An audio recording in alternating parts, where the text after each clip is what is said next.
அப்போ நான் ஒரு ஃபேமஸான கண்டக்டர், நீ ஒரு ஃபேமஸான டிரைவர். அது ரிட்டையர்ட் ஆனவங்க பிரச்சனை தானே. நம்ம டியூட்டில இருக்கோம்ல, அசால்ட்டா விட்டுட்டோம். எந்த போராட்டத்திலையும் கலந்துக்கறல. கடைசியில பார்த்தா அதே மாதிரி 2015 கவர்மெண்ட்ல இருந்து ஒரு ஜீவோ போட்டு மொரட்டா போச்சுட்டாங்க. அதாவது பென்ஷன் இனி கூடவே கூடாது, டிஏ கூட பென்ஷன் இனி கூடும்ன்ற ரூல்ஸ் இனி கிடையாது. பென்ஷன் அப்படியே குத்துக்கல்லு மாதிரி இனி ஒரே அமௌண்ட் தான் கான்ஸ்டன்டா இருக்கும் அப்படின்னு சொன்னாங்க. அதே மாதிரி ஆகி போச்சு. ஆமாடா, இப்போதே எனக்கு ஞாபகத்துக்கு வருது.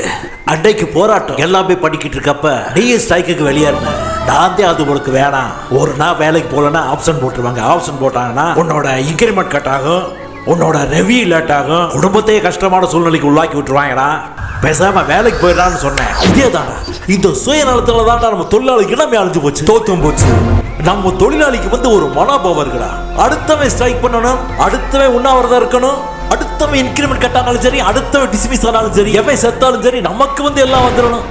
நம்ம மட்டும் வேலைக்கு போகணும், இன்கிரிமெண்ட் வாங்கணும், ப்ரொமோஷன் வாங்கணும், எல்லாம் வாங்கணும். இந்த மனோபாவத்தோட தாண்டா நம்ம எல்லாத்தையும் எழுந்துட்டோம்டா.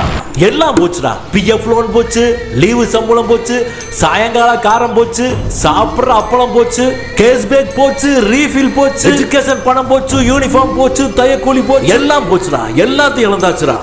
டேய், ஒரு குழந்தை கையில இருக்க பொம்மைய புடுங்குற மாதிரி நம்ம கிட்ட இருந்த நம்ம உரிமைய ஃபுல்லா புடுங்குனாங்கடா. நம்ம கொடுத்த சலுகை ஃபுல்லா புடுங்குனாங்கடா. அந்த குழந்தை கூட அந்த பொம்மையை புடுங்கினா அழுகும். ஆனா நாம சிரிச்சுக்கிட்டு இருந்தோம்டா. இப்ப என்ன ஆகி போச்சு? ரிட்டையர்ட் ஆனவங்களுக்கு தானே பிரச்சனை, நமக்கு பிரச்சனை இல்லைன்னு சொன்னோம். கடைசியில் நம்ம ரிட்டையர்ட் ஆயிட்டோமா?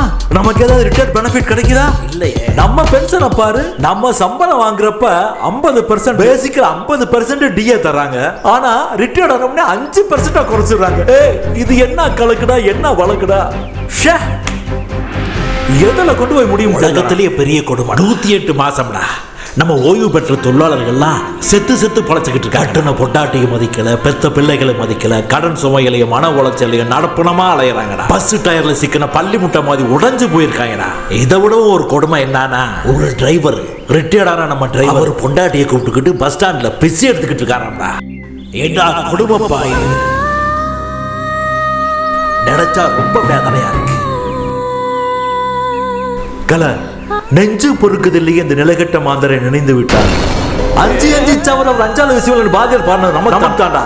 எல்லாத்துக்கும் அச்சம், எல்லாத்துக்கும் பயம். மேனேஜர் பார்த்தா பையன், ஏஐ பார்த்தா பையன், ஜேஐ பார்த்தா பையன், கம்ப்யூட்டர் ஆடிட் பண்றப்ப அந்த கம்ப்யூட்டர் ஆபரேட்டரை பார்த்த பயம், பணம் கட்டுற கேசியரை பார்த்தா பயம், எல்லாத்துக்கும் பயம். லீவு கேட்க பயம், ஓவர் டியூட்டி போக சொன்னா முடியாதுன்னு சொல்ல பயம். இப்படி பயந்து பயந்து எல்லாத்தையும் எழுந்துட்டோம்னாடே. நமக்கு இழக்கிறதுக்கு ஒண்ணுமே இல்லடாடே. ஆனா நிச்சயமா நம்ம ஒரு நாள் ஜெயிப்போம். எல்லாரும் இணைஞ்சு ஒற்றுமையா போராடனா நிச்சயம் ஜெயிப்போம்டா. உனக்கு நம்பிக்கை இருக்குல்ல? உறுதியா விடுறோம். நாம இந்த வீரத்தை வேகத்தை அப்பயே நம்ம காமிச்சிருந்தோம்டா, இன்னைக்கு நிலைமைக்கு நம்ம வந்திருக்கோம். இனிமேலாவது சங்க பேதங்களை மறந்து நம்ம ஒற்றுமையா போராடி ஜெயிக்கணும்டா. நிச்சயமா நம்ம ஜெயிப்போம்டா. நாம் பணிபுரியும் காலங்களில் போராட்டங்களை புறக்கணித்து விட்டு ஓய்வு பெற்ற பிறகு போராடி வெல்வோம் என்று நினைப்பது, கடல் வற்றிய பிறகு அந்த பள்ளத்துக்குள்ள இறங்கி நம்ம உள்ளத்துக்கு பிடிச்ச மீன்களை எல்லாம் அள்ளிக்கிறோம் என்று நினைப்பதற்கு சமம். அதனால பணிபுரியும் காலங்களிலேயே நாம் நம் உரிமைக்காக குரல்